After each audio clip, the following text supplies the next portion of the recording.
Hello everyone, and welcome to my channel. My name is Reggie, and to those of you who have liked and subscribed to my previous videos, thank you so much. And for those of you who are new, welcome, and please like and subscribe. So today I am at one of my very favorite parks, and if any of you have ever wondered what the bottom of a lake looks like, stay tuned to the end of this video and I will show you. So today I wanted to talk about something that happened a couple of days ago that I thought would be a very important topic. A couple of videos ago, I talked about the different functioning persona levels. And for those of you who have not seen that video, I will do my best to link it. I'm still very new at YouTubing, so I'm still trying to figure out all the technical stuff.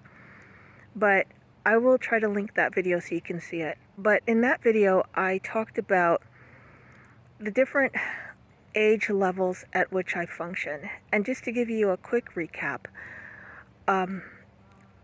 intellectually and analytically, I function at my chronological age level or higher. So that would be at, I'm 55 now, so like the speed limit, and I would probably be considered someone who can analytically hold a conversation at that age level or even at a much higher level than that. Socially, I function as a 12-year-old, 10 to 12, usually more so around 10, and then sometimes up to about 12. But emotionally, I cap at 4 years old. And what that means is that I experience my own emotions and I understand them and I process them at the level at which a 4-year-old child would. It doesn't mean that I don't understand emotions, because I can understand them and analyze them at a very high level. It means that when I experience them myself, I experience them as a toddler would experience them. And it's very important to understand this, because one of the issues that causes is it causes communication misunderstandings. And it's really important that we start to talk about this, because a lot of autistic people have these kinds of age variances. And it's important that this becomes common knowledge so that people can understand how to relate to us so that they don't end up accidentally hurting us. Because when you accidentally hurt someone because of that issue, it's very traumatic. And it can be so traumatic that you might never be able to recover from that hurt. And so I want to really educate people on what it means to have these age differences and how they can help us so that we can have better communication so fewer people will get hurt. So I want to share with you something that happened to me a couple of days ago.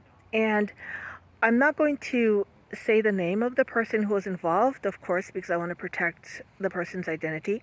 So I'm just going to call that person friend, just for purposes of protecting the person's identity.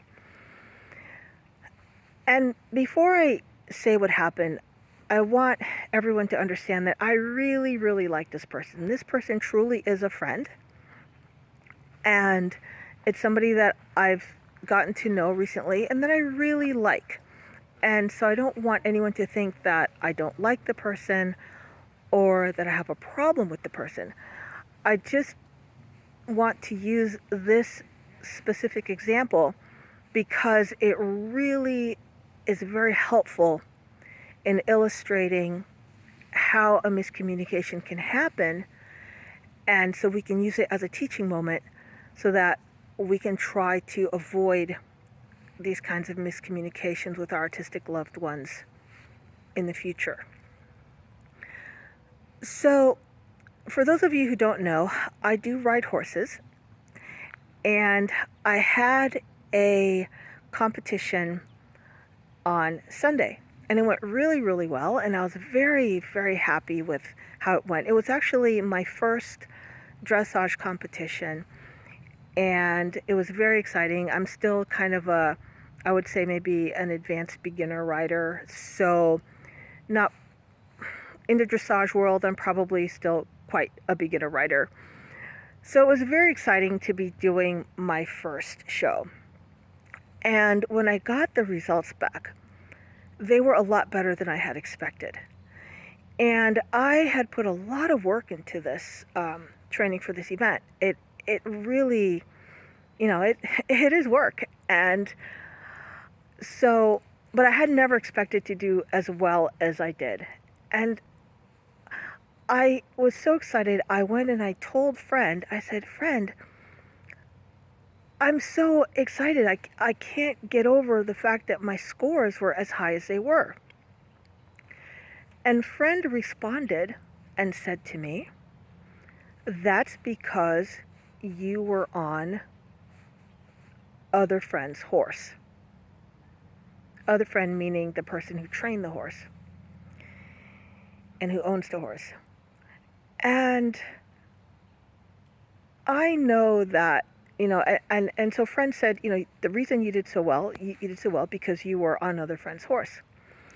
And I know intellectually that when Friend said that, Friend meant well. Friend did not mean anything mean or malicious or anything like that. Friend really did mean it in a very sincere and very encouraging way.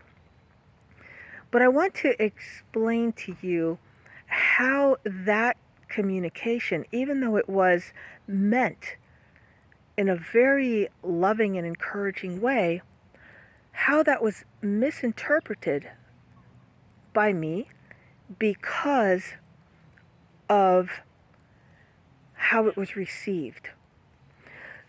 So what happened was I got really confused. And so I texted other Friend who owns the horse, and I asked other Friend, who happens to be my teacher, is it true that the reason I did well was because the horse decided to do well? And other Friend wrote me back and said, you're overthinking this. And you know that sorry, somebody is walking by. So so other Friend said, you're overthinking this. And so, hold on. Sorry about that, guys. I paused the recording while this gentleman was walking by, rustling the leaves as he was walking his dogs. But anyway, back to what I was saying. Other Friend told me, you did well because you rode well. And the way that other Friend told me this, it was as if she had expected that I should know this, that I should intuitively understand this. Now, of course, intellectually speaking, I should definitely have understood that. That should not have even been a question. And so I spent a lot of time pondering about why my response was what it was. And I figured it out. It occurred to me. I figured out what happened.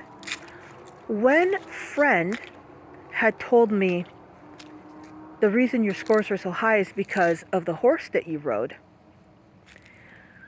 I did not receive that in my adult persona. I received that in my 4-year-old persona. So my 4-year-old persona believed that this was actually true. And if you think about it, if you were to say that statement to a 3-year-old or a 4-year-old, a chronological 3 or 4-year-old, that child would believe you. That child would really believe that that was true. And so for me, to understand the truth in the matter, I had to ask other friend, is this actually true? Another friend was able to say no and was able to help me understand that the reason I got the scores I got was because I wrote the horse well. But this is really important because a lot of times when we're talking to autistic people, we don't realize how they are receiving the information that we're saying, how they're receiving the comment or how they're receiving the question or whatever the communication is. And there will be times when I will be receiving the communication in a persona that the person who is talking to me doesn't expect or doesn't understand. And so we're having two very different conversations because the person who is talking to me has no idea that he or she is actually talking to a 4-year-old child. And I, in the moment, have no other way to receive that information than as that 4-year-old child. And so if you were to say to a 4-year-old child, you only did well because of the horse you were on, that would be emotionally devastating. And because I received that in a 4-year-old perspective, it had that exact effect. It completely devastated me. So it's really important that when we talk to people, we don't ever, especially if we're talking to autistic people, we don't ever assume that the conversation we're having is the conversation they are receiving, or what we're saying is what they're receiving. And even when I asked other friend, and other friend's immediate response was, "You're overthinking this," that is not a response that you would give a 4-year-old child. And so the way that I think we should go about these kinds of conversations is if you're talking to anyone at all, especially to an autistic person, and you say something and that person has a very odd response, or if the person is asking you something that you think is a bit odd, like other friend would have thought it was odd that I was asking about this. Instead of just having a knee-jerk reaction and saying, "Oh, you're overthinking it," or "Oh, you're this," or "Oh, you're that," or "Oh, you're doing, you're too sensitive," or whatever, I think it would be so much better, or what I would prefer, is if the person would kind of take a step back and just say, that's an odd thing to ask, or that's an odd thing to say. Can you explain to me why you're asking this, or why you're saying this? And then that will allow me the freedom to express what I am feeling and how I am receiving the information. And once you understand how I'm receiving the information, you then will go, oh, she's receiving it in a way that I didn't expect. And then the whole dialogue changes, the whole conversation changes, and then there's no trauma. So I can't expect people to know when I'm in a 4-year-old persona. That's not reasonable. I can't expect them to know when I'm in a 10-year-old persona. That is not reasonable. But what I can ask is that we start to think about how we talk to people and be a little bit more patient.